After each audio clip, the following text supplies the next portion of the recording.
Good morning to everyone. So, gagawa tayong breakfast for today. That is avocado and egg. And, of course, gumamit tayong onion and garlic. And then, gumamit lang ako sa yung electric na form. Parang madali siya. And then, eat with salad. That is for breakfast and lunch. So, that is low carb. And then, mag-diet ulit kaunti. Start of cooking breakfast and lunch back ito. So gumamit lang akong isang medium na isang pirasong medium na avocado. Hinog na siya dahil nagka-brown na yung sa yung sa dulo. Pero okay pa yan guys, hindi pwede basta basura yung avocado dito. Napakamahal sa totoo lang. 2 piraso na medium size is 200 pesos already. Pero hindi na lang natin i-value ang presyo sa Norway at saka Pilipinas dahil ibang-iba, 'di ba? So in-scrap ko lang yung avocado at nilagay ko yan sa bowl. And then, ang sunod kong gagawin dyan, mayroon akong isang box na tuna flakes na nasa can. Buksan lang natin ito. Dahil ang laman lang ang gagamitin ko ihalo sa avocado. Pero yung yung tubig, ibasura ko yan guys. So, bubuksan lang natin. So, ganyan tayo dito. Ganyan ako, maging creative tayo sa gawa ng breakfast dahil nag-careful na ako sa blue sugar dahil yung sugar ko ngayon medyo taas. So, nag-careful lang at tayong gumagamit ng pagkain. So, ganito na, nabuksan ko na. And then, ilagay ko lang, binasura ko na yung tubig na dyan guys. Hindi ko na lang kinuha ng video. And then, ito na siya. And then, ang next nating gagawin, nag-cut lang ako ng isang onion. Usually talaga akong magluto, lalagyan ko siyang onion and garlic kasi medyo masarap talaga siya pag kumplito ng ricados. Napaka-simple ito na breakfast and lunch back pero low na carbo tapos walang sugar na kahalo. So, ganyan talaga ko yes, gumawa ako ng medyo masarap na breakfast na hindi din boring. So, kung mayroon kayong available sa bahay, so ganito, bili lang kayo ng isang tuna flakes, kahit isda na lang. Tapos, ilagay natin sa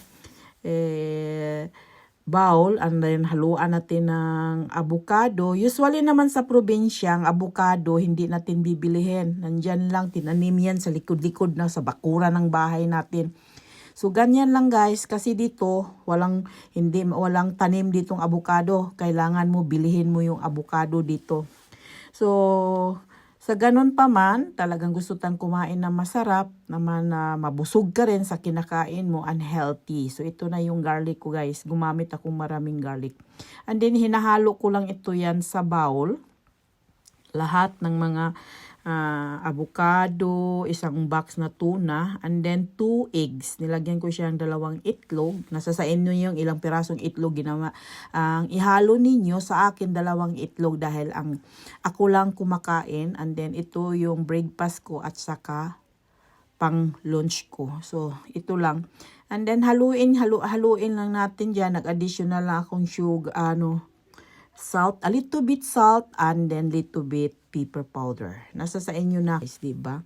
So, ganito lang guys. And then, anuhin lang natin, halo-halo lang yan. And then, dudurugin din yung avocadong nakahalo para namin medyo maganda tingnan natin ang natin yung bare. Anong pangalan to guys? Gawa na lang tayong pangalan. So, tuna, avocado, egg, omelette. O, ganyan lang guys. I-search muna natin yan kung ano talaga ipangalan natin. So, ito na guys is ready na. So, mayroon ko ng mashi. Ito, yung electric na form. Yan na lang ginamit ko. Parang hindi ako gumamit ng frying pan. So, nilagyan ko siya ng olive oil, not much. Yan. Pinahiran ko para siyang hindi siya didikit or mapapagod. So, ganyan lang guys. And then, hinalo-halo ko siya ulit hanggang nahalo ko yung salt and pepper. Hindi ko nilagyang maraming salt.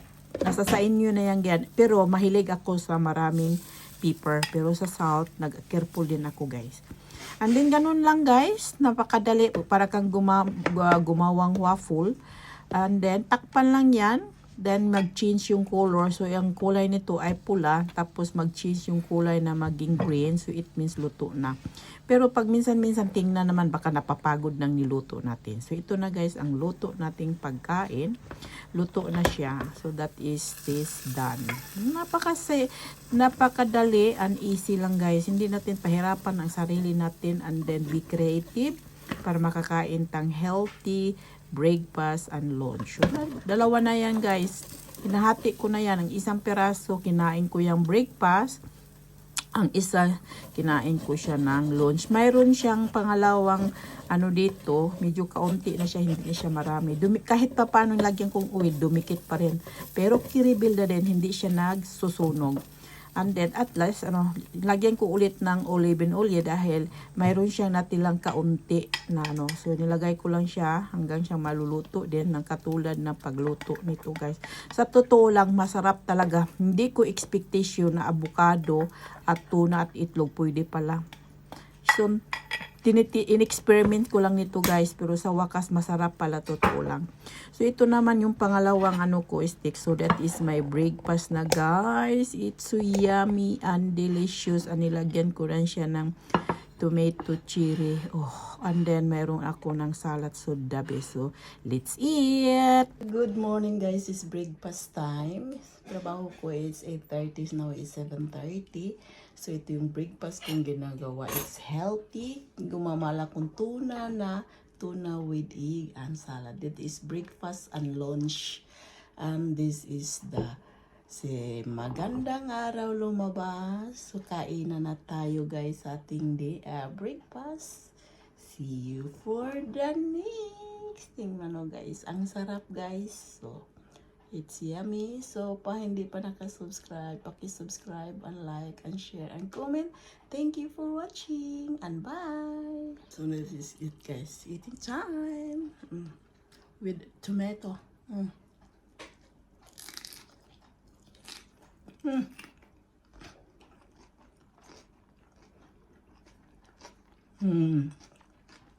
It's so yummy. Ganito lang guys. Ilagay lang natin yun ito sa dahon.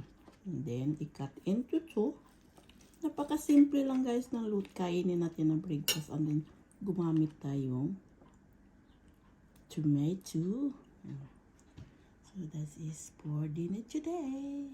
Video for today. Thank you for watching. Paki-subscribe, paki-share, and like, and subscribe. See you for the next and bye!